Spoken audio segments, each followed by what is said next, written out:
It's your boy Young Love, I give him that time.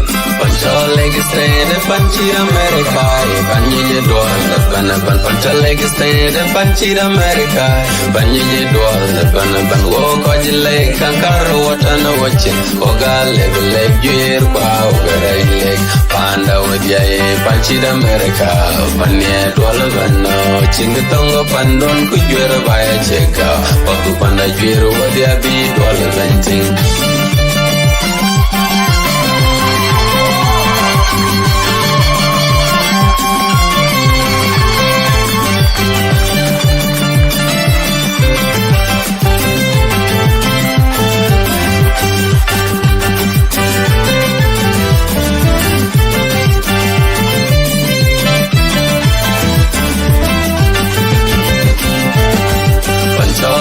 Stand Panchi America, Panji Dwal, Pancha leg stand Panchi America, Panji Dwal, Ban walk on your leg, Kankaro, what on a watching, Oga leg, gear, pow, leg, Panda with Yay, Panchi America, Panya Dwalaman, Chingatongo Pandon, could you ever buy a check out? Paku Panda Jiro, what they be $1.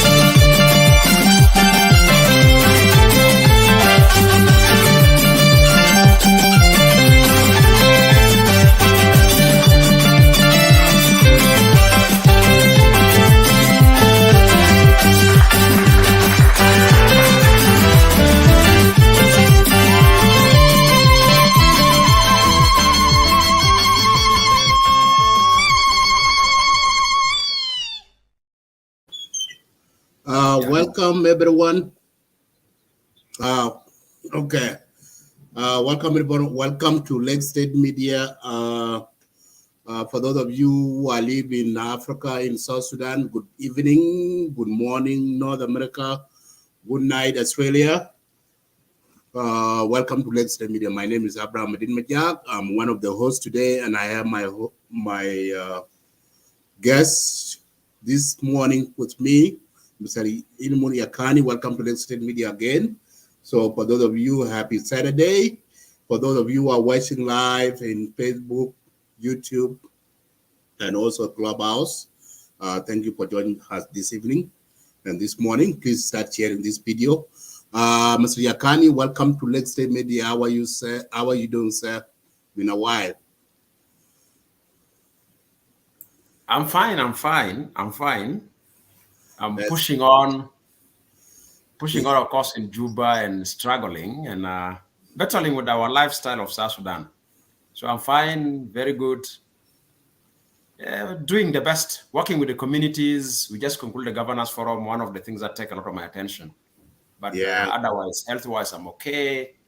Hunt-wise, we're okay a bit. We see there's a good little progress in terms of communal violence in our communities, but I'm fine.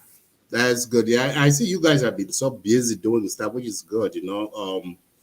And that's one of the things that we like about you. You keep engaged with the citizen, with the leaders, political, and so that make sure that the peace and those issues going on in the country have to be fixed. So, before we start our topic for today. So I see that your organization, Community Empowerment for Progress organization, has awarded the governor of Lake State, General Twin. So on behalf of from Lake State, I would like to say thank you so much, and thank you for your team for the wonderful job you guys did to organize our governor, to give him that award. We are so delighted and happy and appreciative for all of you. So tell us how did you guys reach to nominate our governor instead of the out of 10 governors? Thank you. Congratulations, of course, to Governor General, Lieutenant General Ring and the community of Lake State. We hope that Lake State remain peaceful and Lake State will disappear in the media as among the states that have a lot of violence. So this particular award we declared in 2021 when the state governments were restructured or reconstituted under the revitalized peace agreement. So we feel like under the spirit of creating political commitment for state governors to act a bit differently from the previous years, at the same time also working around making the position of the state governor as a position that can be subject for check and balance and can be watched by citizens. So we came out with this award in 2021, by the end of 2021. So 2022 is the year that we shall be awarding the first award. So it's called the State Governor of the Year Award. And the State Governor Award of the Year it's an award that it takes a period of almost like 1 year. It takes like, we take 9 months to check the 10 governors who among the 10, and plus the 3 administrative areas, chief administrators, who among them will meet the criteria for our award that we call it as a State Governor of the Year Award. This award is not a short-term award. Yes, the first round is this, which Governor Ring have it. And the first round, we decided to test the criteria for awarding the governors. So what we decided is that we have a criteria of where we put all the governors. The first 3 months of the year, from March to January, we put all the governors into the pool that to meet the criteria. So we start reducing the governors from the pool from April, where we start pulling governors out per the criteria. And the criteria, just if I can summarize it, it's long, have a lot of indicators, but I can put 5 thematic areas. 1, reduction of communal violence. That's one of the top criteria, number 1. And these have a lot of indicators about reduction of communal violence, where we see the leadership, how are they committing themselves to reduce communal violence. Number 2 criteria that we put, it's a question around looking into aspects of how much is this governor creating political stability? Because, you know, political stability, it's one of the instruments that if you talk of transparency and corruption, is when the state is not politically stable, then politicians take advantage. Then the 3rd criteria that we put, it is the question of transparency and accountability. Criteria number 4 is human rights and rule of law. Criteria number 6, which is almost none of, criteria number 5, which almost none of them met the criteria, it is what we call the open civic space in which citizens can express themselves. Almost also our Governor Ring have not met that criteria. And this is related to the question of the teachers' detention and arrest. So these are the 5 criteria. Per year, we start pulling out governors versus those criteria until our intention that by September, we should only have at least 3 governors that start competing, because the vetting, we finalize vetting by the end of November. So by the end of September, we at least have 3 candidates. Then these 3 candidates have to compete between the period of October and November for final vetting. So September, we reach with 5 governors. 5 governors. The 5 governors, I can name the states that we came out with. We have Lake State. We have Western Baragazal State, that is Rekileto. We have Central Equatorial State. We have Western Equatorial State. Then, by then, we have on our list Northern Baragazal. These are the 5 states that we came out with. So from September, by the end of September, as we're heading towards October, we knock out 2 governors. We knock out the governor of Northern Baragazal because there was a big issues there related to issue of political space, and the governor of Central Equatoria because of the communal violence that has happened. And then also at the same time, the governor of Eastern Equatoria fall back because of the Mogali issue and the Nimule issue. Couldn't go there. So then in late October, we're left with 2 governors. So it means 2 governors. That's mainly Ring from Lakes and then Sarakileto from Western Baragazal. We have those 2 governors that they start competing against each other for November for the vetting, so that we can vet them by the end of November, so that early December towards the governors forum, because normally we want to award it in line with the governors forum. So we have the 2. So because of the first criteria of reduction of communal violence, Ring got a high score against Sarah because we have issues that are related. Some parts of Western Baragazali State area of Bagare, still there's a tensions there. Political access is a bit problematic for the governor of Western Baragazali State. And it is just towards our days of the voting when we voted and when Ring have the highest score is for the first time since the signing of the agreement, the IO field commanders from the side of Bagari came to Wow Town since the signing of the revitalized peace agreement from 2016. So, and there came a time where already we have concluded voting. It seems like they smell that, oh, we're going to vote, or there's a voting going against the governor. Let's go so that the governor get high scores. But unfortunately, they came at a late moment where already we have closed the door of the voting. But also in terms of human rights, Ring have scored the highest in the sense that the enactment of the law for preventing what is called forced and early marriage. And you know, Lakes have high scores of forced and early marriages. And remember, even it is to the level that girls are committing suicide because of that, because they've been forced to marriage. But also you have seen how much Ring have cut down the violence.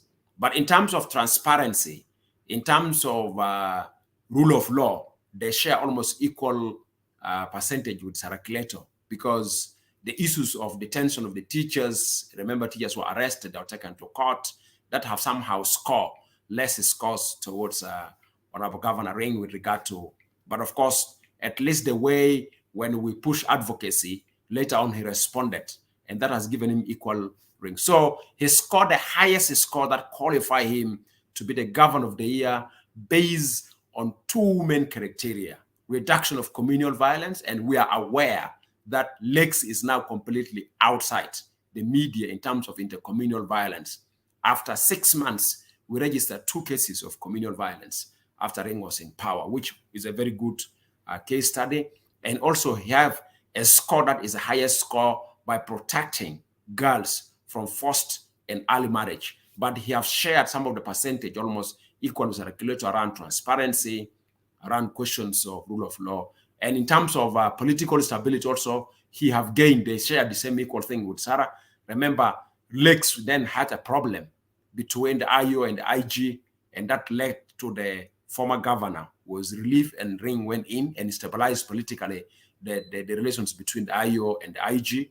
And the same thing also in Western Baragazal, when the new deputy governor was appointed, he was able to stabilize Western Baragazal with Sarakileto politically. So they almost have a high scores. And the same thing also, we have seen the same scores came up when we were trying to look into state like Jongole State. So that is how it is. So it's not a process that just we decided out of blue and we say Ring qualify. And this is what I would like to share with your audience, because I know many people have questioned the criteria. What is the criteria that makes Ring to qualify as a governor of the year? So these are the criteria. But if I'm to explain, is a detailed criteria with a lot of indicators, with a lot of scores. So it's a full year process. It's not a process that just we wake up and say print for Governor Ring, Lieutenant General Ring, award governor for the year. No, it's a process that we followed up. And personally, some of the indicators I have to go to the ground and check.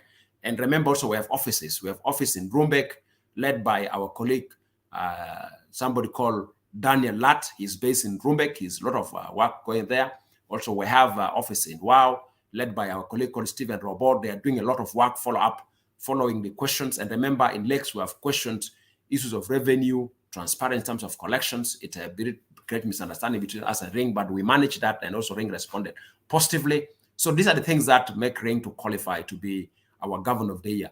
But of course, when we awarded him that governorship, we have raised concerns that we hope to see improvement around them, besides him winning the award of the year. One, we have raised concerns around respect of human rights and upholding rule of law in Lakes that we have raised to him very seriously when we were giving the award. But also we have raised a concern towards civic space and specifically working with development partners. We don't want to see shrinking civic space. We want to see that he's open for development partners. But also have raised to him concern around political space and specific commitment to ensure that political space exists in the states and people live with freedom of expression, association, and assembly. So that's the way how we awarded to him. It was really a button. It's a neck-to-neck competition between Sarakileto and Ring. I have to be honest to your audience and to those who are listening to this particular debate.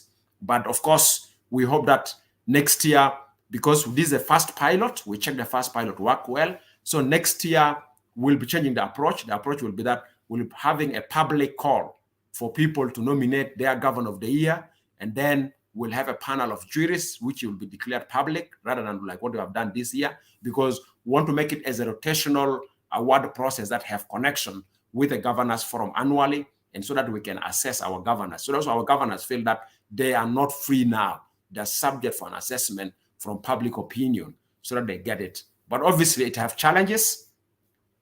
Opponents of Ring approach us. That's what I can qualify by sort of like pushing us back, like, oh no, of course, he's a political leader. He have opponents. His opponents are not happy to see him being awarded. It's like any other governor. It's only General Ring, by the way, that I used to tell people that any governor today awarded their particular governor's opponents will take up. This is one thing. And of course, also we have opponents that are opponents of civil society who feels like what you have done is bad. They start attacking us. You are a peace mouth of the government. I received some few insults, some people insulting, you have been bored, you are no longer neutral. Why are you awarding people? These people deserve not to be awarded. These are theft. But of course, we an organization, we have our own principle, we have our own vision, our own mandate, our own culture, our own principle, our own policies. We cannot be influenced by external opinion of others. We believe on our principles. If somebody can prove an evidence that we have played around with our neutrality, with our objectivity, then that person can bring an evidence, and we don't deny, we can check those evidence. But we intend to create an innovative and creative way of influencing politicians, of holding them accountable. So this award, I would like to communicate to the listeners, to your audience, that this award is not intended to be a free offer. It's an offer of influence, it's an offer of effective advocacy, it's an offer of check and balance for the governors, it's an offer of exposing them. So it's not just an award that we want to appreciate somebody. No, it's going to be challenged. For Ring now, he's going to face challenge how to retain that identity in the whole of this year until somebody receive it. So he's exposed. So media will be following him. Many people want to check about his credibility, whether he really received this award very well. So we don't want him to end up like Abe of Ethiopia, where after getting Nobel International or Global Nobel Peace Prize, then you end up having atrocities in a country like Ethiopia, or the former president of Myanmar, after receiving a Nobel Peace Prize, and then you start committing atrocities against the Rohingya because of their faith or because of their religion. So we hope that Ring will not take this award and commit atrocities. And of course, he's our leader. And as a leader, we have the prerogative in constructive and productive way to interact with him and to work with him. But I would like to say congratulations for Lieutenant General Ring to be the first South Sudanese state governor that won CEPO State Governor Award of the Year. And he is the beginner, and I hope that through him, many people will follow his footsteps. And I hope that also he become our ambassador. And part of this award that we're going to do is that he's going to fly around. We're going to facilitate him to go and speak to other governors about the award, because there are dividends attached to this award. It's not like a free award. The dividends is that we use him as a champion of the values of the award to go to speak to other governors. So we'll fly him around the state to speak to other governors, to expose to them, and also we'll allow him to speak to youth in terms of leadership, talking to youth about how leadership should be. We also use him to be a champion of civic space. When we see that civic space shrinking, we ask him to be our mediator.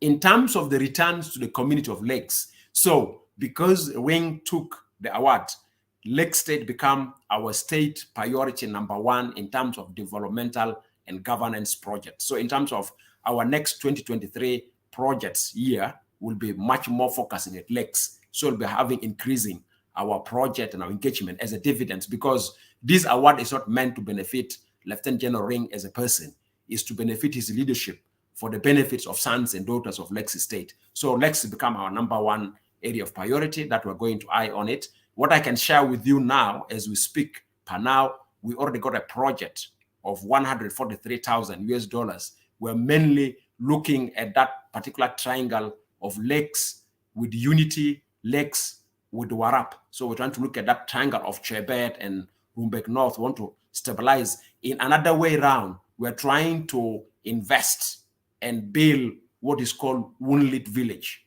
so that the Wunlit will not end up only as a story in books, but it will end up as a new village of history, of peace, and and peaceful coexistence among the three states. Maybe we can replicate the Wounded. One time we can bring between Central, Lakes, and Rumbek. So we want to build a new culture, a new way of fighting our attitudes of divide and rule of ethnicity. So that's the benefit of the award to the sons and daughters of Lake State. And I hope that if there's any son and daughter of Lake State that is listening with this particular interview, I would like to say time has come. Violence is not option, and violence not necessarily mean physical. Even the use of violent language, it's bad. Insults, being harsh, being aggressive. Let's tolerate. South Sudan is greater than the violence. How much we disagree as South Sudanese with our different political ideology, let's have a culture of constructive and productive dialogue. Let's argue on issues, and let's be rational of building a society that generations to come will read history that our ancestors have struggled to build the state of South Sudan. Let's modify it to be better. So for me, that's the message I'd like to convey. And I hope that this award will offer culture of reconciliation, tolerance, respect of human rights, and democratic governance in Lake State. But as I said, it's going to be another new open space for challenge to our honorable governor, Lieutenant General Ring, because he's so much exposed now to the global, to the society. Everybody wants to see whether what qualifies him to be governor he's going to maintain. And I have a trust and confidence that he will maintain it, and we'll use him as our champion until he hand over this award to another governor when it comes to our award for 2023. So we're going to have what we call CEPO State Governor Award for the year 2023. Thank you very much. I hope I've explained thoroughly. Yeah, thank you so much. Yeah, you did. And thank you for CEPO for this wonderful award. Give it to Governor of Lake State. And this is also too, it can tell others, governors in Tennessee State, that to work hard to bring peace and sustainability within that state. Because right now the governors, they have work to do. Because this violence going on across the country, they have to maintain it. They have to maintain governance. They have to maintain it. And also to people of Lake State, I'm really happy for the wonderful job they did to stand with their own governor, and then they put the safety and security as the number one priority, and education and food security. All of these are good. And also to thank you for that project that you presented to do in Lake State, because I see that in Lake State, the challenges now, one of the challenges I see is roads. Roads are really terrible there. The road between Juba to Lake State, these roads are really bad. And I hope for the next couple of years, those roads will have the government and other organizations and the state governor can work hard to construct these roads going to Lake State up to North Barbuda. So thank you so much for that. Let's move to the next. About the governor forums that all the governors, they came to Juba last week, and they took like almost a week to debate, represent their agenda, what they are doing there in their state. Last year they did. So what did you see? What did the promise they did last year? Did they accomplish this year? And what outcome? Can you tell us what the outcome of this governors forum that they did in Juba last week, that aimed like 2 days ago? Thank you. Just I will show, of course, everyone might have seen, these are the resolutions of the 6 governors forum, which is the outcome. So before I could go to the comparison of the resolution of the 6 governors forum and the 5th governors forum, I would like to bring the change in the political environment in the space of facilitating the process of the governors forum. The 6 governors forum have a different political environment compared to the 5th governors forum. The 5th governors forum, much of the people or much of the governors was so soft. And I think because the 5th governors forum happened at a time that you are either soft so that you retain power, or you are harder and then you easily lose power. So the governors were being soft in the 5th governors forum because both of them I attended. So the 6th governors forum, the governors came with a different political attitudes. They become harder to the central government or to the national government in terms of ministers, the leadership, and even the presidency. The presidency couldn't, some of the presidency members couldn't believe that this is the way how the governors came. They came bold. The debate in the room was very hot for the 7 days that they have been in the room. And they can continue, even the governors subject the central government to continue them sometimes up to 7 p.m., up to 8 p.m. in the Freedom Hall. So it shows a change of political attitudes. Why a change in political attitudes? Because if you see the current political challenges, the current challenges about deliverance of social services is not really hitting the central government compared to the way how the governors are receiving it. And with the floods, and of course the floods have added pressure. So the pressure of the shocks that are happening in the country, if I can name these shocks as communal violence, if I can name these shocks as floods, if I can name these shocks as food insecurity, if I can name these shocks as economical weaknesses in providing salaries to staff on monthly basis, and because of that, another shock is becoming public service or public officials are striking in states and are putting down tools either in a way that they go violently or they go silently, where they don't turn up for performing their duties in the offices. And the displacement that based on those shocks, the governors are getting the pressure directly compared to the central government. Central government is only having visits and having issuing of statements that it happened. So the governors are coming with a huge pressure that they need to answer some questions if they return back from the 6 governors forum before the citizens. And that has changed their political attitudes, have changed their political experience. So they feel so much pressurized that they want to get an answer from the central government immediately. And also the central government have been harder on the state governors on what they call state-based revenue. Things like the personal income tax, other types of revenue. So there was a tension between the Minister of Finance and the state governors over the use of the personal income tax. And of course, almost the 10 states governors, their performance around the personal income tax is a bit problematic. One governor that I can really commend for a better performance is Sarakileto, that when the Council of States write a letter to all the 10 states governors and the 3 administrative areas to provide detailed information on the collection of personal income tax, the only governor responded effectively was Sarakileto, because we petitioned the Council of States to check the states on the personal income tax. And when we see the coming of the information based on our petition, Sarakileto have performed better in terms of providing information to the Council of States. So the political environment was tense. And that's why I don't know if you follow the closer even president have to issue a statement that everybody was laughing. Say some people in the room here are not happy that we close the governors forum today. They want the governors forum to continue. What does it mean? It means some leaders, both governors, state ministers, state legislatures, still want to pressurize the central government. They want answers. And some of the ministers went and report to His Excellency President that some of these state leaders, they don't want the governors forum to be closed until they find credible answers. And that president was coming and joking, say, yes, I'm aware that some of you in this hall does not want me to close the governors forum. Anyway, I have to close it. So if you are worried because I'm closing it, you sleep on your stomach. Now, if you're happy for me closing it, you feel you jubilate like the way I have. So already you see that there's a mounting political pressure in the room for check and balance, because business is not as usual.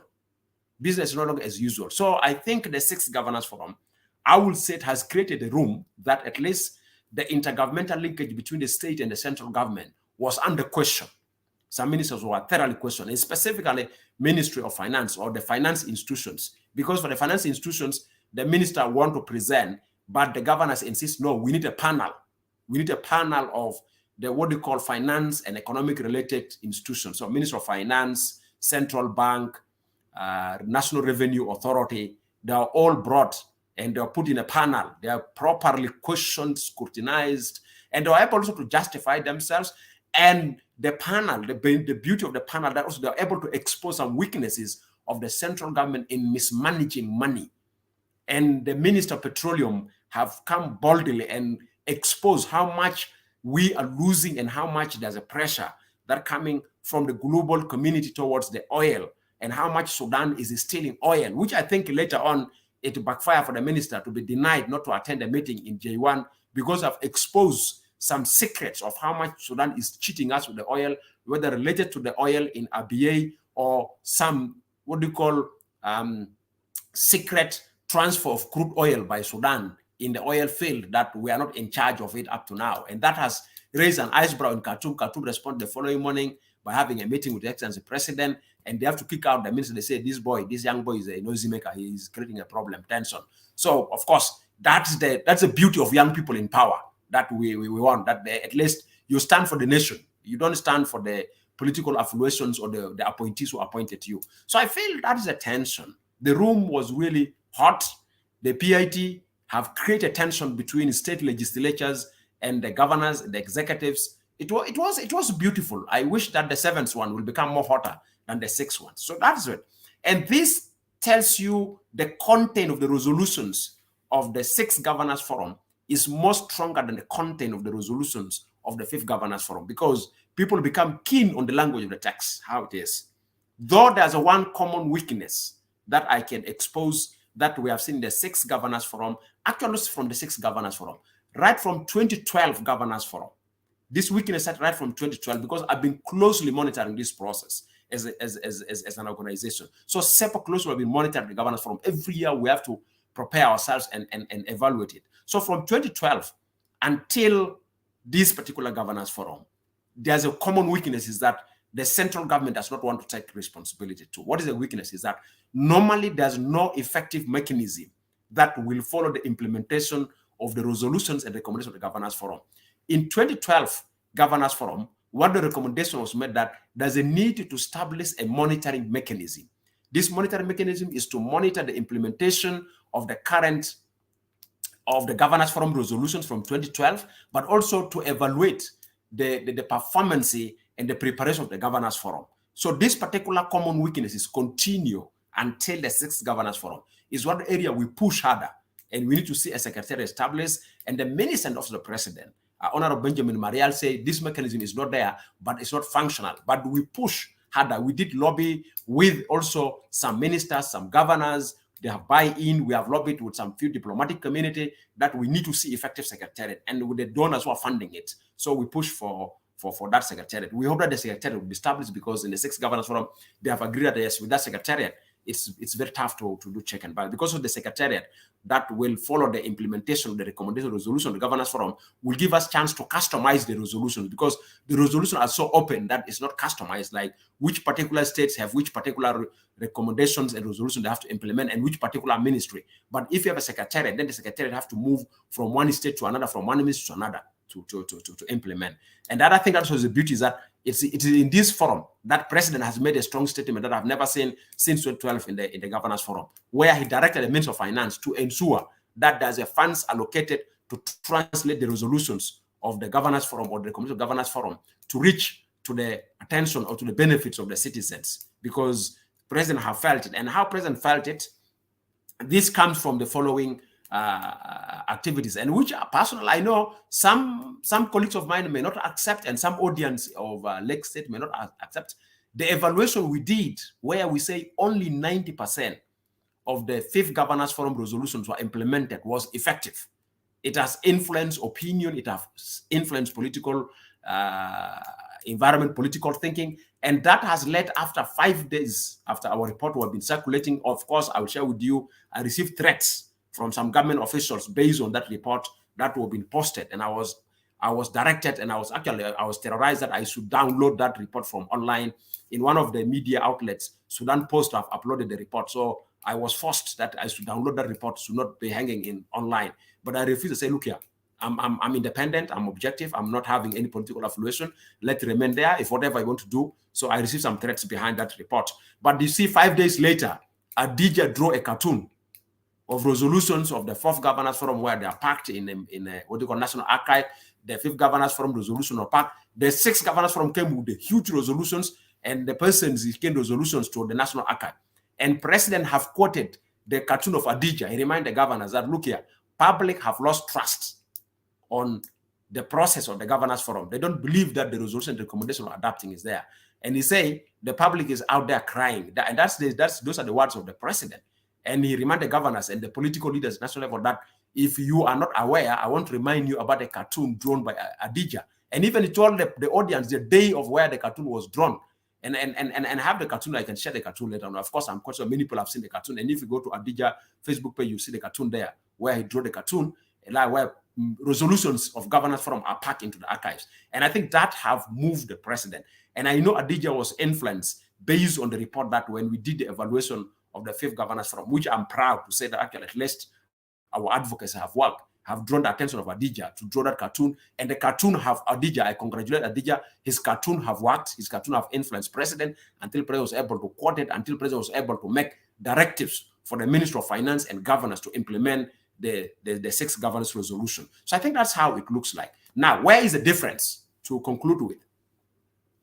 The new things that has surfaced. At first, I would like to say the resolutions that are here in the 6th governance forum, 80% are the same resolutions of the 5th governance forum. So we transfer 80%, which actually, if you ask me, I'll say we have transferred the 90% of the 5th governance forum resolutions. We have repeated them in the 6th governance forum resolution because they're not implemented. Though there's one resolution that the governance forum have adopted, of course, we pursued them because we knew most of the 6th governance forum resolutions are the same resolution of the 6th governance forum, but because so that they don't escape under the governance, we have pulled one resolution where we say the state governors will commit themselves to implement the 5th governance resolutions, which actually is 80% of the 6th governance resolution. So the difference between the resolutions and recommendations of the 5th governance forum, the 6th governance forum, one, in the 6th governance forum is officially now that the governors are directed to ensure that political and civic space is open, respect of freedom of speech and freedom of expression and assembly. And I accord Honorable Sarah Kileto, Governor Sarah Kileto, for pushing that because she stood up, she pushed it. Other governors also accepted, they push it. So the political space is depending on where you are. And I think this translates the directives that were directed by the presidency. And then, if you remember, I talk about it, the directives of 20th October by the presidency to state governors, to chief administrators and county commissioners to ensure that there's opening of political space. That one now is translated into the governance forum as a resolution under the governance, which for me is a new thing that has surfaced very clear now that at least freedom of expression and political space must be open because we have seen shrinking political space and civic space at states level. And if we talk about the upcoming political processes, the massive population is not in Juba. The massive population are in the states. So if they're not allowed to assemble, if they're not allowed to associate, if they're not allowed to express themselves freely by the state governors and the county commissioners, things are not going to work out for the favor of a successful political transition in South Sudan. We'll still continue having the violence. So I think that's one thing that has come very clear. And in terms of the floods also, at least the language of floods has become very clear, strong language in the 6th governance forum with regard to the floods. And of course, this is now where the interlinkages between the national government and the state government is there. The new things that have come, they have called for the redeployment of the unified forces. And that becomes also, the governors have been really very strong about manipulation of security and defense sector that does not favor political space at the states. That has come very clear also that it has come.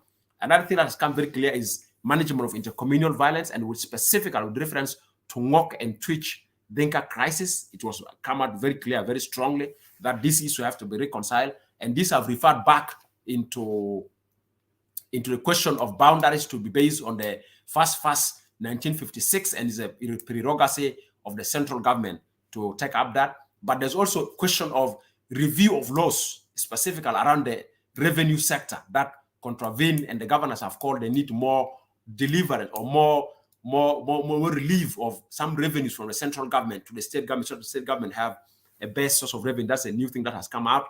But also I feel the 6th governance forum with regard to continuation of Rome peace process, I would really to appreciate the governors. They have come very clear. Remember, that's at the moment where also president have expressed disappointment and he was suspended, but the governor said, no, still, you as a president of the country are in charge of the political peace and stability. So the governors have pushed the central government leaders to commit themselves to the Rome peace process. So the concept of the suspension, and I think what the pressure have led to president to declare that, so that they are not seen as a spoilers of the peace process under St. Gideon with respect of the case of Pope. And of course, there's a pressure also towards the president and other political parties with the visit of the Pope to the country in February 2023. President have said they have invited St. Gideon leadership to come to Juba so they discuss. So in another way around, the interpretation is that the suspension may not last longer because president have told the citizens that he have invited, or they as a government have invited the leadership of St. Gideon to come to Juba so they discuss about the position why they suspended. So it means the suspension is not going to take long, because if St. Gideon comes, it means is a dialogue that they're going to resume the Rome peace process. Of course, the challenge during the Governors Forum debate space is that what are we going to tell Pope when he's going to visit us in February after you have kissed the feet? And one funny thing that even Benjamin is, he doesn't know whether those feet were clean. And good enough that when that question was raised, His Excellency President was in the room. His Excellency First Vice President was in the room. These are the people who are kissed, and other Vice President, that's their feet were kissed, were in the room. So the question is, are we really respecting the case of Pope? Are we ready to demonstrate political commitment in the case of Pope? And one of the live indicator that shows commitment and respect of the case of Pope, it's actually making smooth mediation under the Rome peace process, under the offices of St. Gideon community, or the community of St. Gideon. So the concept of suspending it, the concept of withdrawing out of it by itself is a challenge to the intention of why we have to kiss the feet of our leaders. So that's just some of the things that I like to bring it. And of course, in the speech, President have declared South Sudan in the close of the Governors Forum, which is a new thing. We become a country that also we are putting our boots of our soldiers for, whether I don't know whether we call it peacekeeping or imposing peace to exist in DRC Congo. President have declared 750 boots of South Sudan Army will be deployed to DRC. And as you mentioned in the introduction, that's what made today we have Ruto in Juba. So he visited Juba today, and of course, you know, Kenya have deployed. So we become a peacekeeping force of East African Battalion, where Kenyans have sent theirs already, and President have declared that 750 officers from South Sudan Armed Forces or South Sudan People's Defense Force will be deployed to DRC to ensure peace exists. And I hope that M23 will not turn their attention towards us, because our border with Congo is a bit loose border. We hope that M23 will not come to this direction. But is a new beginning if we can have a political attitude change to make sure that also South Sudan witness peace and stability in the country. So I think for me that is part of the benefits of the 6th Governors Forum. But also the 6th Governors Forum happened in the phase of what we call East African Community Interparliamentary Games.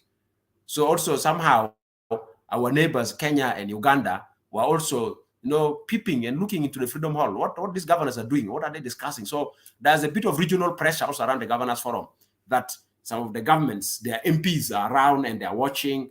And specifically if you're an Acholi, and if you're Kakwa or Logbare, and if you're Toposa, the Turkanas, you start asking, hey, we had Lobong is inside there. What is happening? So you come to realize, oh, our governors are in forum. So bit of silent and behind curtains regional pressure were around them. Maybe that's what made the room to be a bit different compared to the 6th Governors Forum, that, oh, the region is watching at us. Are we failed governors or we're successful governors? But I feel the governors came with clean hearts. They're committed that they want to corner the central government to give them certain responsibility, because they are receiving too much pressure. And I think the pressure is too much. And I feel if the Governors Forum continue, somehow we may see a shift of political attitudes. May not be 100%, may not be pleasing everybody, but it will be a good beginning, because every process needs a beginning. So if there's a good beginning, let's hope it will remain a good beginning. And of course, we hope that they will not take the 6th Governors Forum as a political tourism, like what they did with the 5th Governors Forum in terms of implementation of resolutions and recommendations. Thank you very much. Thank you, Mr. Yakani. Yeah, you know, yes, this is the wonderful thing. You know, I watched how they debated in that house, and they are some of the governors here. They really come out bold and they cut the issues. And I hope, but you know, our people like to talk a lot, but when they go back to their state, they would forget about what they discussed during the meeting.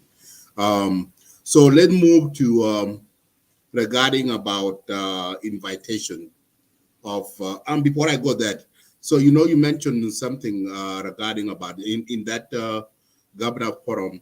So they talk about the whole out groups, SOMA, which is they have non-signature groups, and the government suspended.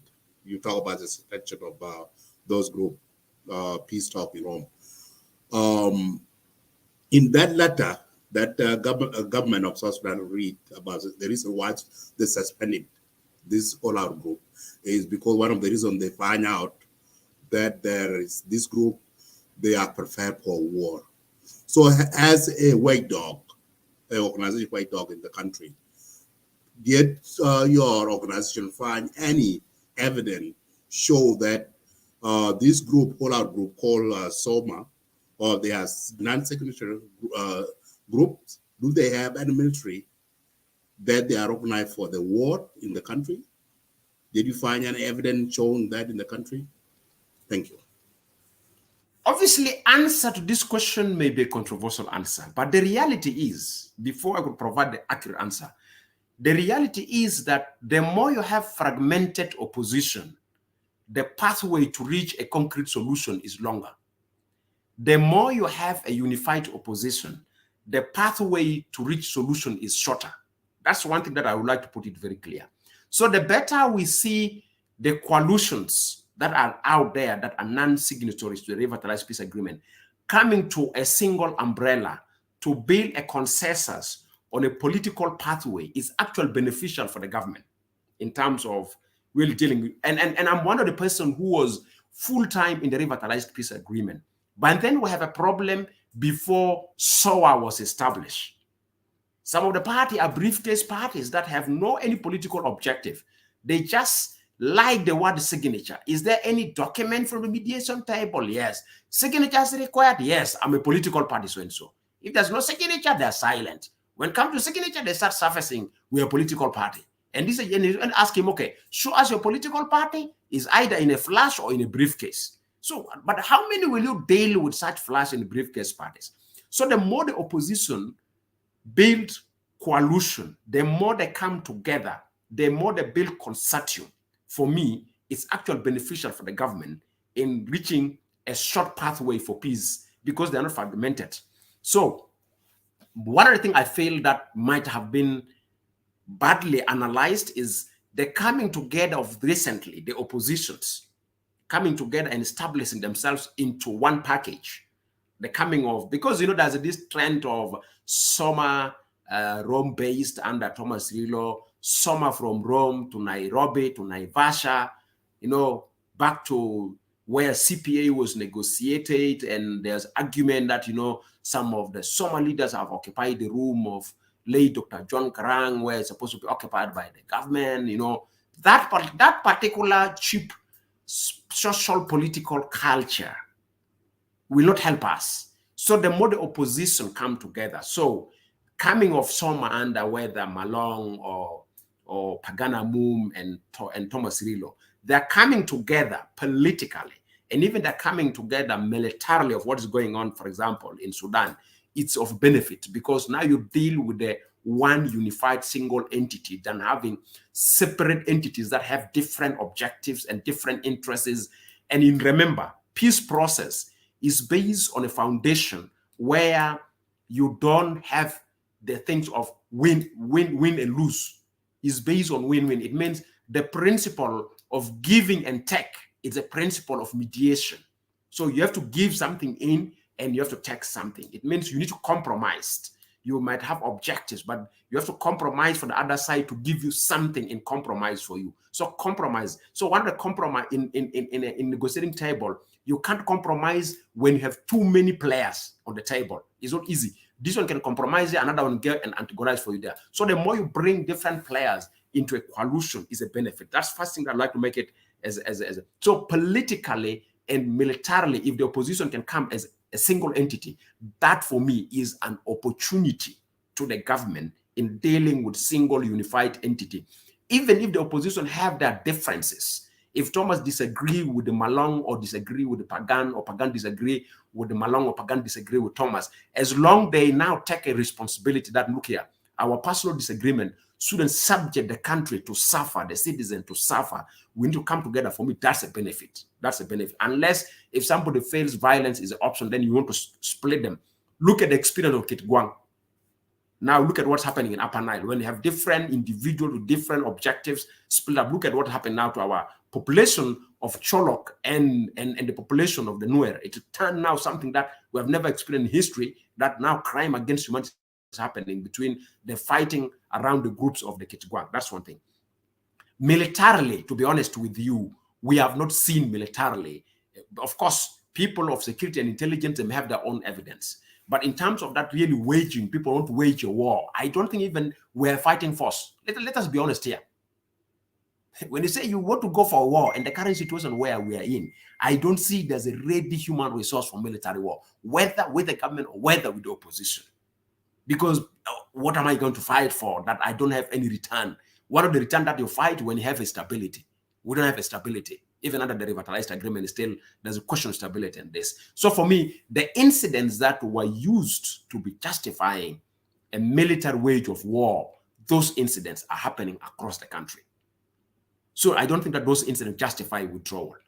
Those incidents is happening everywhere across the country. That is going on. So that is the justification that the government have said.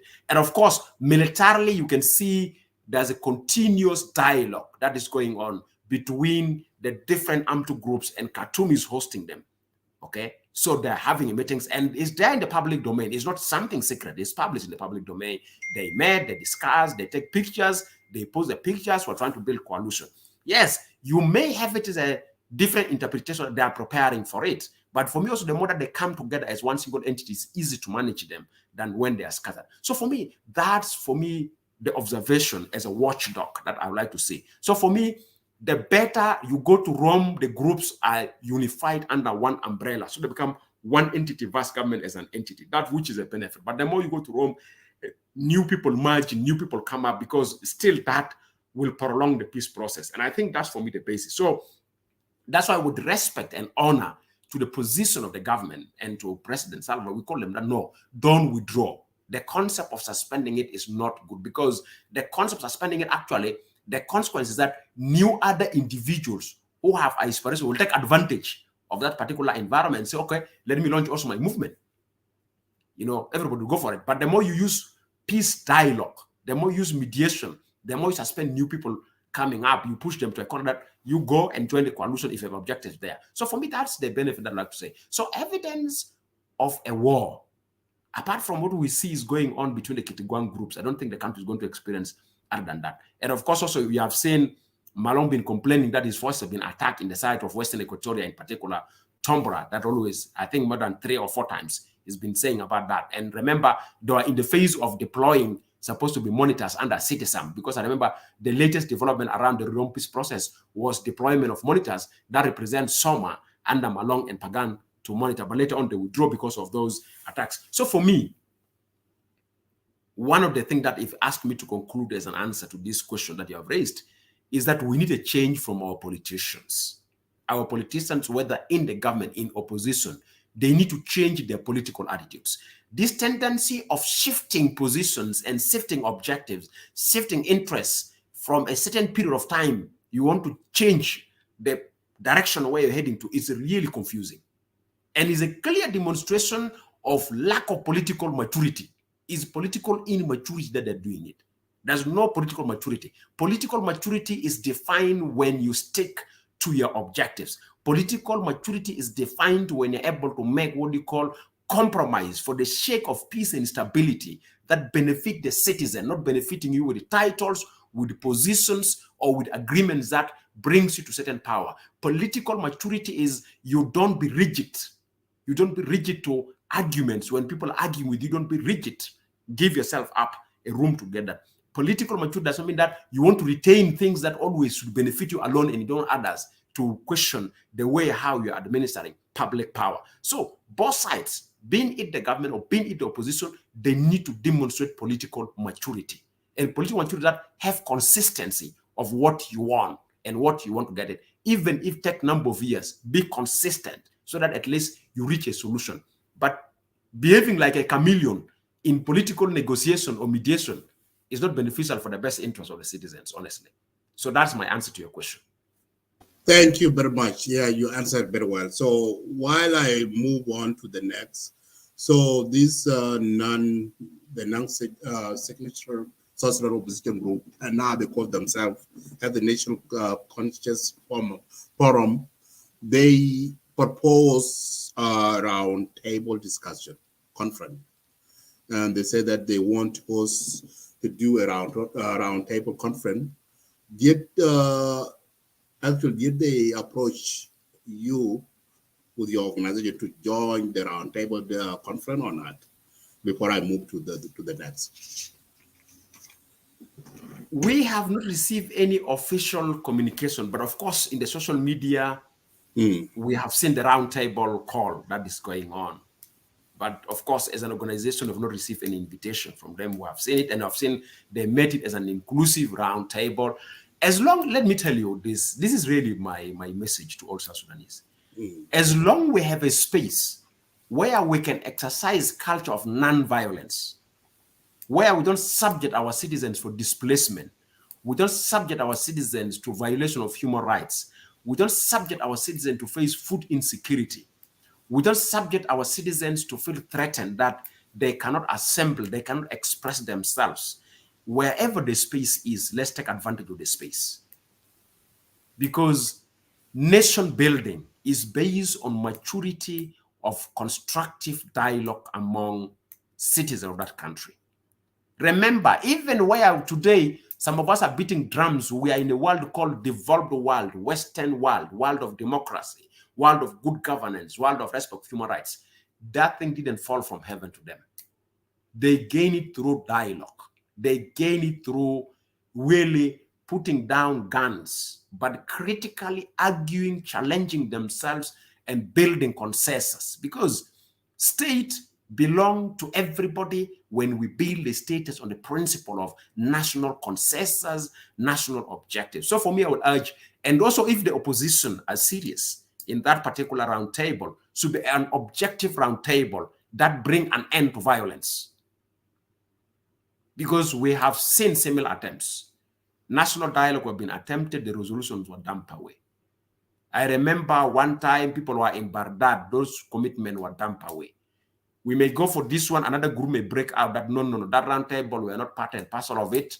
For me and my movement and my group, we don't believe on that roundtable because it benefits so and so, we're working at that roundtable. Time has come for us to take responsibility. And if some people say they want to be politicians, politics have two ends. It have a sweet end, it have a bitter end. When it's a bitter the one, tolerate the bitter one. If it's a sweet one, enjoy it. So for me, it's really a call for South Sudanese, wherever they are. If they're listening to me, if there are people who are listening to me, you can communicate to them. Time has come for you to show political maturity. And one of the indicators of political maturity is that don't be rigid for dialogue. And if people want to dialogue with you, don't be having a character of imposing what you want to be for your best interests. Be open, be compromising, let consensus that based on the argument, and let us have constructive dialogue, not dialogue with the preconditions, because precondition by itself an indicator of something that you have no interest of gaining a result. That's why you're trying to create certain boundaries so that you use them from time to time to fall back. So you don't have attitude of fallback position, because this country have suffered. And to be honest, there's no South Sudanese, whether you're in a government or you're in opposition, that you can convince people I'm clean. We have been seen all as equal as people who have contributed for the failure. And if we see during intergovernmental games, people are questioning, your country is rich, but why are you having these attitudes of violence among yourselves? So for me, it's a high time for those who have taken a stand of acting as a political leaders. Time has come for them to take primary responsibility to make sure that we go for something genuine, for something productive, for something that does not meet our individual aspiration. It meets the aspiration of why we struggle for an independent state of South Sudan.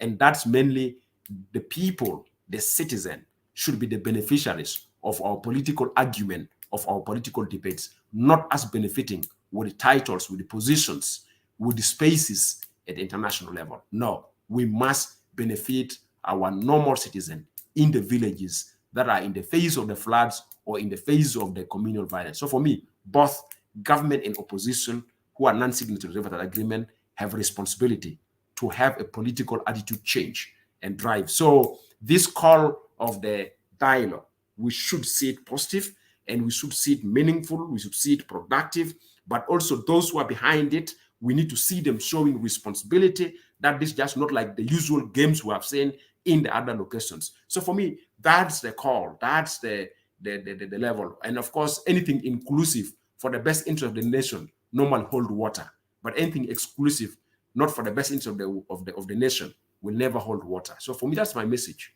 Thank you. Thank you. Thank you. Yeah, thank you very much. So appreciate it. The next, I see that there is upcoming summit between the USA and African summit, and President Salva Kiir has been invited. Can you talk a little more about this coming up summit between USA and African leaders? Of course, there's this particular platform annual where US government have adopted, and it's not first for its kind. During time of Obama also it exists, special Democrats like it so much compared to Republicans, what is called US-African Leaders Summit. It's a summit where the president of US interact with African leaders to forge mutual benefits around several thematic areas or areas of focus. And His Excellency President Salva Kiir was invited for that summit as one of the African leaders expected to attend the US-African Leaders Summit with Biden, which for me, the invitation by itself is a good gesture from US government.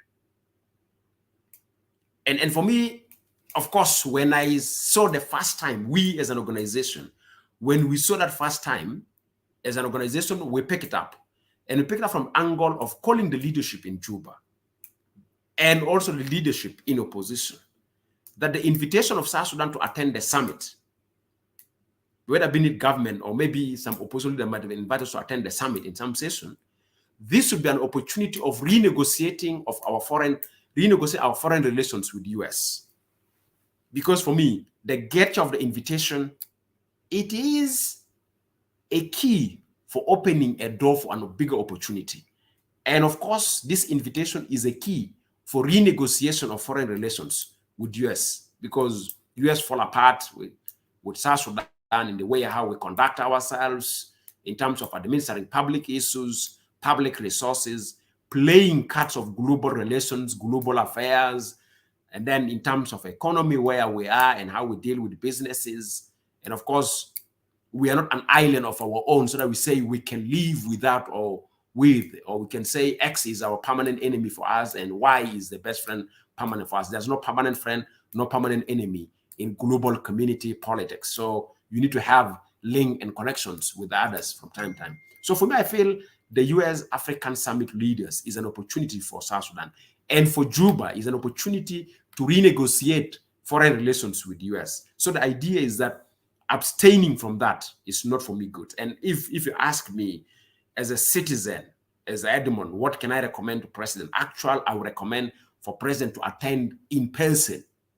But he should not go alone. He should go with a technical team that as he attend in person, he is in dialogue with Biden. Some of the technocrats are in dialogue with some of the other US leadership. But of course, that is mainly based on the principle of what is the pathway of transition in the country from the current situation, which is much more categorized with the violence and political instability, to a situation of peace and political stability. That's the challenge that is in front of His Excellency President Salva, with the invitation of Biden for him to attend the US-African Leaders Summit. So for me, it's an opportunity for renegotiating foreign relations, but also is an opportunity to seek the standpoint of US in terms of us attaining a successful society in the South Sudan, because remember, US is behind us in terms of providing alternatives to our citizens, the humanitarian aid that they offer 112 millions, and some more than that were before. And the recent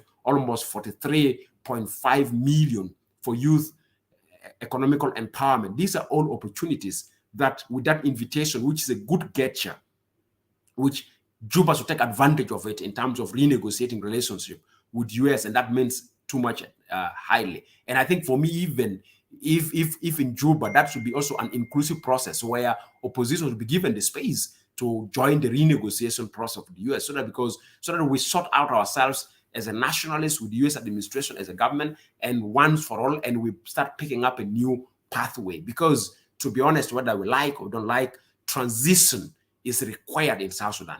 Which transition? A meaningful, constructive, productive, and genuine transition. Not transition of painting the wall with a new paint, and the wall, after 6 months, again, the actual image of the wall comes. So for me, that's an opportunity that if Juba can take it for renegotiating foreign relations, but also I think the renegotiation will be inclusive enough that other voices are given chance also to engage in that around that summit, to start building a national direction of where we need to head to.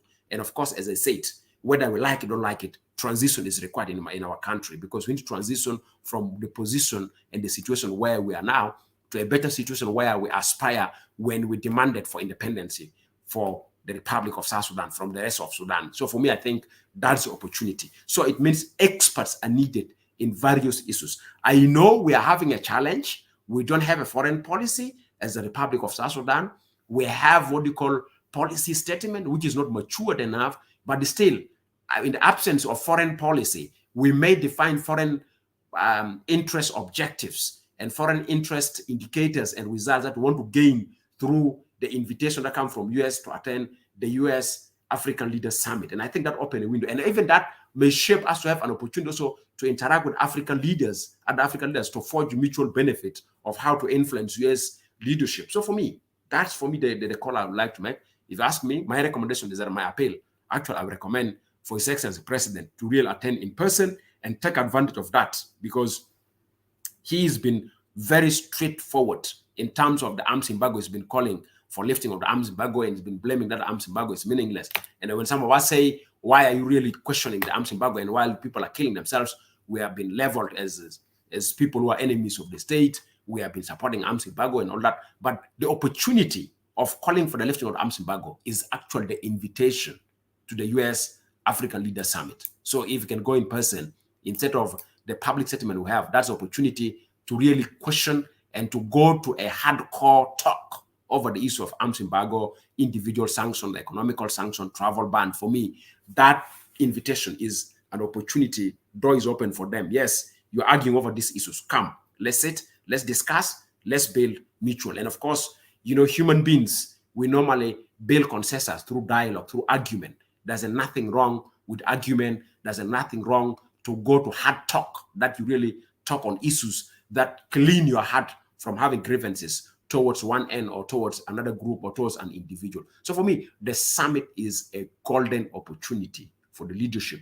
in Juba, but I think also it's a golden opportunity for the opposition, because president is invited. They can interact, they can engage. So for me, that's the appeal, that let's take the advantage of the invitation to the US-African Leaders Summit as a national opportunity of renewing relationship and foreign ties with the leadership of US. Biden will not stay in power, Biden will go. But let's take the presence of Biden in the office with this invitation to start renewing and building a new foundation for the South Sudan that we want, where we can define in the best way. We want to define it as a nationalist, regardless of where we are coming from and the difference in our political ideology. But the nations that when generations come, they will run away with it and they will stand with it regardless of where they're coming from, what type of ethnicity they belong to, where they say they're South Sudanese and they remain proud of that. So for me, it's a golden opportunity that we should not waste.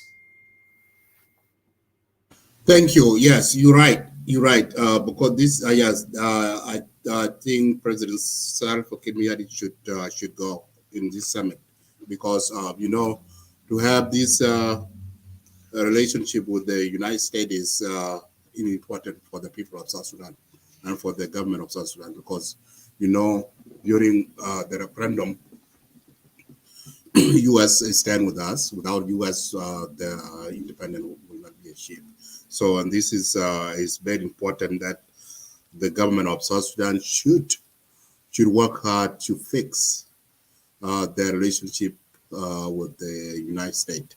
And this should be the opportunity for the government, for the President Salva Kiir to attend this summit and to talk to President Joe Biden. You know, and this is a good thing for the American government, because they will listen to you.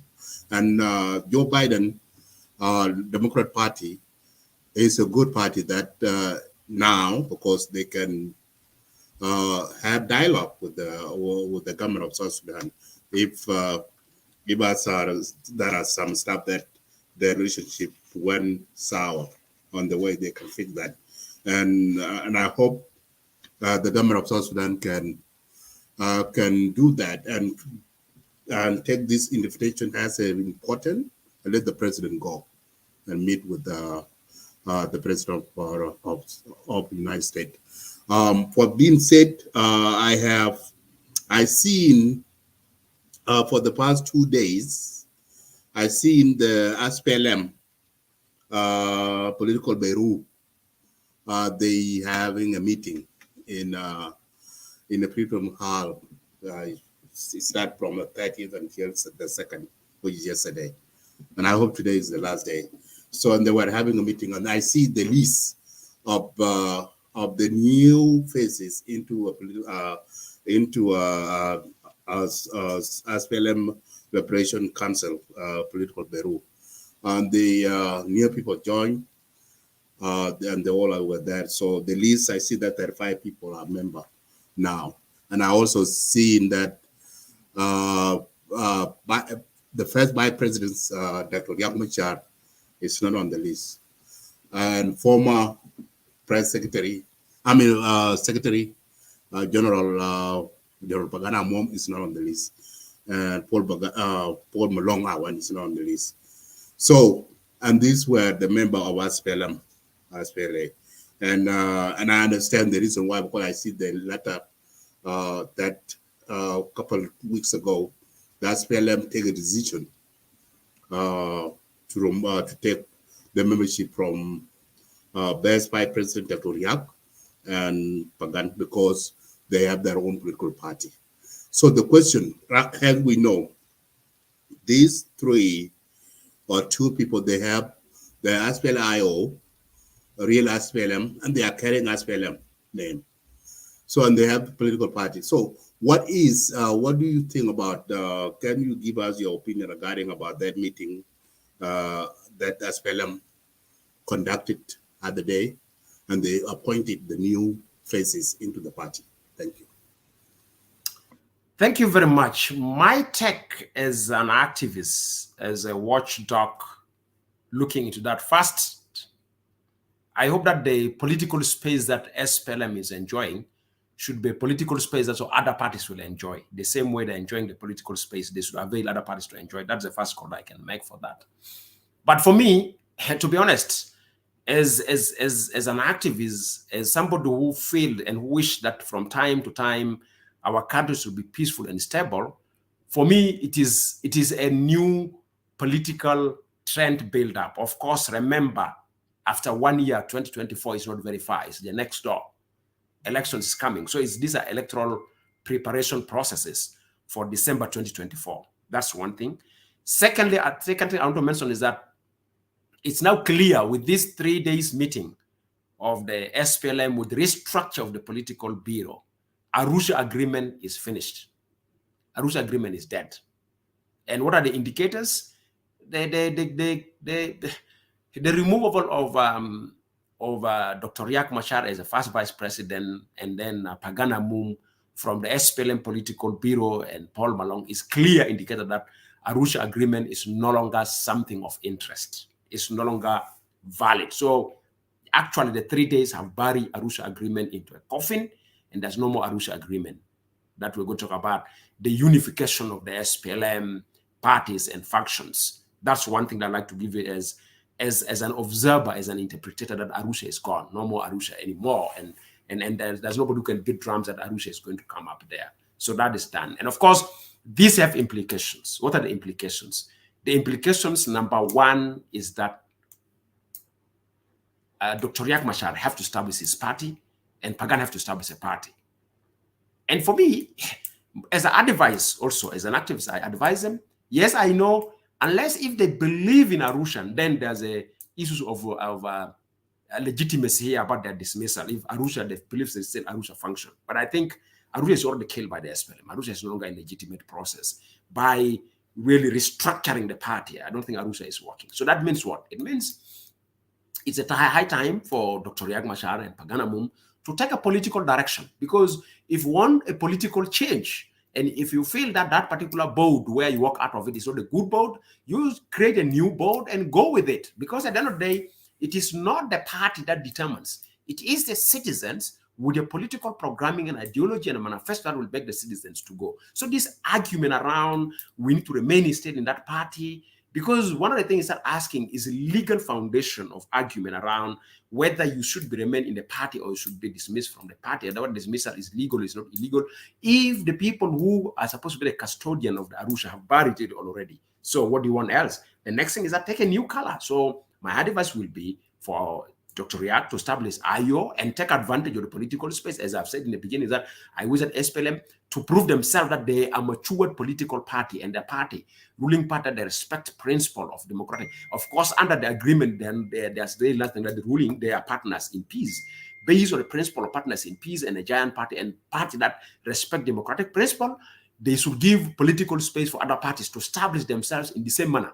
So let the other parties come and also do their liberation council, establish their member, declare without any threat, and they should also benefit the same state protection that SPLM was getting. Other parties should have it, because for me, that's what SPLM did in the 3 days. It is putting them into question of whether the other parties will enjoy the same space in Freedom Hall and wherever they are with the same state protection, with the same financial support that they have utilized. Of course, they might have their own sources. And I see the secretary saying they have registered 4 million members, or that means they have already met the criteria that if the Political Parties Act is passed and the Political Parties Council is reconstituted, SPLM is ready to register, because all the requirements that are required per the law, per the eligibility that the Political Parties Council want to apply for registration, SPLM have met it. For me, the call goes back to Dr. Riek Machar and Paganamum that time has come for them to put party, and not only them, and others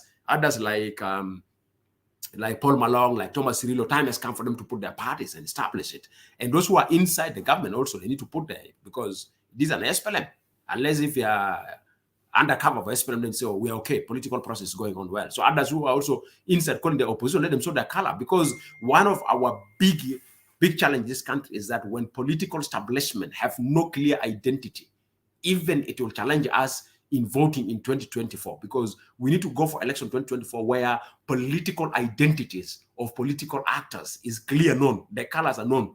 You can't have a mixed color like chameleon. You must have a one color. That color will either decide to stand behind it or will kick it out. So for me, it's a high time for them to take a standpoint, and specifically those who still bear the names of the SPLM. Listen, but also the challenge, the other implication going to be now when the Political Party Act is passed, and the Political Parties Council is established, and the Political Party Council is going to register political parties, copyright is going to come into an issue in terms of naming, because copyright is going to come into terms of naming. And that is something that people start asking themselves, who owns the copyright of the name that we want to go for? So because issue of copyright is going to come. And of course, you can't register the same name of the same things, even if alphabets, you added DC, you added real, you added IO, you added whatever, you added reforms, you added reformists, you added whatever is going there. But also even itself, the name SPLM is going to be questioned in terms of Sudan. It's going to be questioned in terms of registration, as the law is going to be taken into legal interpretation. So for me, we are soon witnessing political processes that is transforming the political establishment towards December 2024. Because right now, people have to come out and show themselves that, look, 2024 is coming. As we go January 2023, we are on the way. We are driving towards December 2024. So political coalition is going there. The only thing we need to call is that let there be open political space without any form of restriction. Everybody want to establish a party as long they can meet the required legal standards or legal criteria that is required by the law, by the condition of the political parties council. And that is why one of the things that actually also SPLM is positioning themselves to be questioned is that if the political party council is not reconstituted quickly and they register quickly, and the political party act is not reconstituted quickly, they give chance for interpretation of the SPLM to be questioned. That is still, because until they register themselves as a party under the Political Parties Act, is still Vice President Dr. Riek Machar and Pagana Mum will question the legality of the SPLM, that the SPLM now they're defining it, because they'll still say there's a certain documents that were not officially declared null and void, and those documents offers opportunity to take it. Other thing you need to know, regional isolations. Also, all of us need to use SPLM as umbrella to avoid regional isolations. Why do you want to go with different color and you face yourself regional isolation? So you stick still to SPLM so that you don't get regional isolations. There are issues of assets that need to be shared in terms of benefits as a political party. So the best requirement for SPLM to do is for them to hurry quickly, push the Political Parties Act, is put the best interest of all the political parties and reconsider political parties council to the best interest of all political parties without any form of discrimination, open up political space in terms of assembly, association without any restriction, so that people establish themselves and they register. Because if this is my assessment, if we fail to have official registered political parties by June 2023, this December 2024, chance is going to be credible and non-violent is minimum. At least the rollout of the 24 months should be rolled out with immediate, well-political established entities. That means the act is passed for the best interest of the parties, the council is reconsidered for the best interest of the councils, the council function neutrally and register parties. That comes March 2023, political parties all have legitimacy and they run the space. And actually, let me tell you, if you open political space and this political space is not restricted, the chances of using the bullet as a tool of accessing power become meaningless. Because why do you want to go for bullet? Well, you are allowed, you go and talk to the people. People are there. You be scrutinized by the people. Why do you want to go to the bush? Like me, Edmund Yakani, I'm a civil society activist. If the political space is so much shrinking, my best time to Jogaba, just jump to the bush, you come from there, Brigadier General. They will sign at least, if they take 2 stars, I may end up something, and you find myself, I'm in uniform. From nowhere, 6 months, you are a complete military general with that proper orientation, that anything. So this culture, we need to fight it by opening political space, by making political establishment parties exist. And that's why it is of the best interest for the president to ensure that political parties council is reconstituted, the Political Parties Act is passed, and the political space is open without action. It's actually for the best interest of the top political leadership and the presidency. Because one thing that is disturbing me, the definition of political space, each party like it for their best interest. IO will tell you, we need political space. But in Pariang, a county commissioner can arrest over 30 members of SPLM, which is an IO constituency. Government will say we need political space. In Northern Baragazal, in Awil, they will deny IO not to have a political party running. They surround the city hall. So that's the interpretation of political space. Of course, the others like SOA, I don't think they have a power to say we need political space, because for them is they take the advantage. The more the two giants clash, you come in between as a mediator and you put yourself as a space as SOA. You pursue your way. But the two giants, the way they define political space is always for their interest. So for me, it is for the presidency benefit to make sure political space exists and put people to go and register, because we need to close these briefcase parties. Honestly, there's some politicians that have come across them. They're in the country. Some of them are outside. They are parties in a flash. It's only a name. They have a name of the party in a flash, in a briefcase. When you say now, justify your political party, that question for them to answer is a problematic. So I think it is for the best interest of the political leaders of the country to allow. So what SPLM have started should be given at the same time for other political parties to start, so that we bring an end to what these different political identities, so that they become well established and the space should be free, that nobody is subject not to be having equal right of association, assembly, expression. Once we allow those political values to exist, by the way, it will contribute in cutting down violence. It will contribute in cutting down the stress we're in now. Thank you. Thank you very much. Thank you. Now, yeah, so we come to that end. Thank you. Isaac, are you there? So this time, Isaac. Okay. So at this time, so thank you so much. So we come to our closing, our show. So yes, you are right, and I agree with you what your perspective about the regard, because you know this real SPLM and SPLM-IO, they're carrying the name, you know, and this will be a challenge how when the registration come and they won't register that party, because I know 2024 election come, if Dr. Yamacha won't run to challenge the SPLM, will he use the same name? So that will be the question. Malong and Tamashiro, they have their own party, so which is good. They are not carrying the name. But these two, real SPLM and SPLM-IO, that is a big question. And SPLM. So those three, we'll see how they will solve these issues. So thank you so much, Mr. Yakani. I will give you your last remark before I close up the show.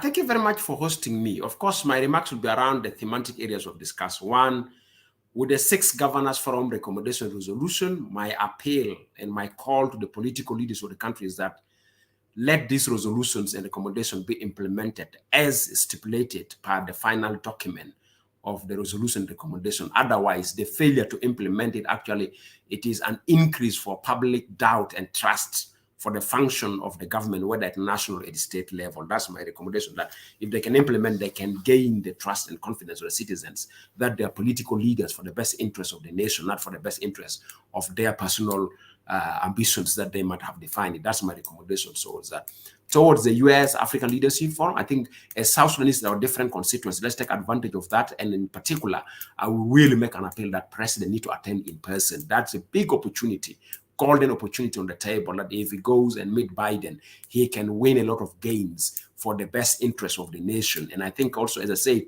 let that space be as an inclusive space that others' voices also given chance to interact in that space, because it's for our best interest of the country that we take advantage of any space, even if we have differences. We utilize it to pursue and to convince and to bring back alliances that the US can bring back, and we can build partnership with the leadership of US for the best interest of the country. We are not leaders forever. We are leaders for today. Generations are coming. Let's prepare for them the foundation so that they take responsibility of our mess and they correct it for the best interest.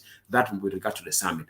With regard to the political space that we have discussed finally, for me, is that at least coming of the Pope to the Republic of South Sudan should offer a clean opening of unrestricted political and civic space. And as I repeat myself, my brothers, in the conclusion, I say, I had a temporary work on Commission of Inquiry on the situation in Libya. And one of the things I'd like to say that Arab Spring becoming more fueled and becoming more fluid is when these particular freedoms were controlled. Freedom of association, freedom of assembly, freedom of speech. When you control those freedoms, you're actually mobilizing massive population to be opponent to the state. So my appeal goes to different political leaders in their different constituents that they control. Let them open up political space and civic space. The more we talk like this, the more we reduce the culture of violence for resolving our political differences. Let's resolve our political differences through a constructive and a peaceful dialogue where we don't use bullets. Bullets never favor anybody. Bullets kill some people innocently, while actually, if we could have not shot a bullet, we cannot kill that child or that woman or that elderly person simply because by escaping, by saying, no, he died because of crossfire. Nobody could have lost a life due to crossfire if we were to sit on the table of discussion.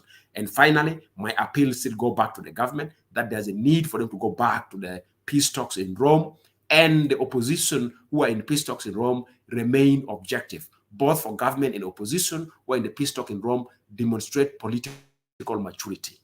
Because Political maturity is not how much you have a political explanation of the situations that you explain. Political maturity is normally defined if you're able to deliver with the little time you have in front of you, something that benefits the best interest of the nation. That's how we qualify political maturity. It's not your argument, it's not everything. You can argue for 10 years, that's not it. It's just like in the World Cup. You cannot go for the next round if you don't score a goal, even if you have the big names of the footballers in the world. As long as you don't score, we can't hit it. We defeat Brazil, not because Brazil have big names. Cameroon is trying to score. So politics, maturity, political maturity is score a results that benefit the country, benefit us all, and does not embrace any form of discrimination. That's my last message. Finally, let God bless South Sudan. Let's prepare ourselves for the visit of the Pope. And remember, the visit of the Pope is a challenge to all of us South Sudanese who are either harsh in social media platform, who are peaceful social media platform, who are harsh with the political establishment, with power, with authority, who are harsh with the struggling to access authority. All of us, we are under challenge with the visit of the Pope. What can we tell Pope after he kissed the feet of our leaders in Vatican? And what shall we tell Pope after we have used Christianity as a theory of bargaining for our independence? Now Pope is visiting us as the Republic of South Sudan, where we have used Christianity to have the independence. And as our national anthem say, let God bless South Sudan, one of the agencies that we believe Pope can be an agent of Holy Spirit in Christianity is visiting us. What do we need to show Pope? Violence or peace? So all of us, let's put our hands together and work together and make South Sudan is a peaceful towards February, towards the visit of Pope. Thank you very much.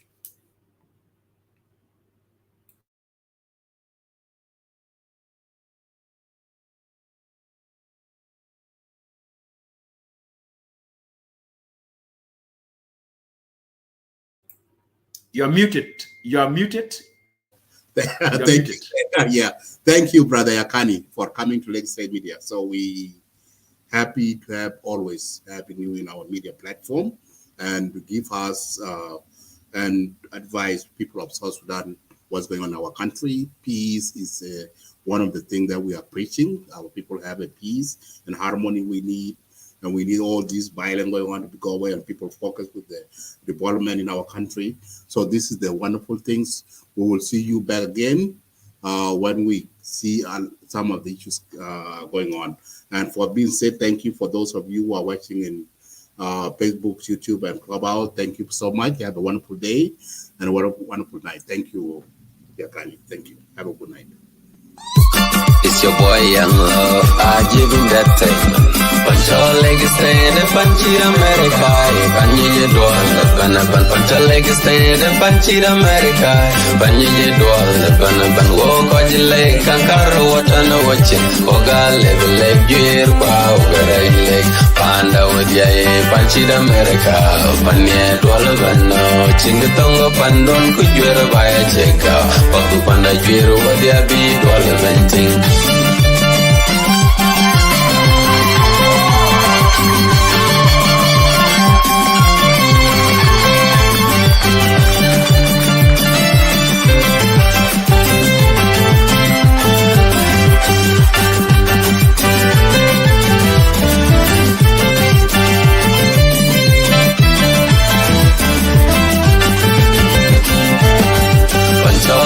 Stand Panchi America, Panji Dwal, Pancha leg stand Panchi America, Panji Dwal, Ban walk on the lake, Kankara water no watching, Oga level leg, gear, power, leg, Panda with Yay, Panchi America, Panya Dwal, Chingatongo Pandon, could you ever buy a check out? Paku Panda Jiro, what they be, Dwal venting.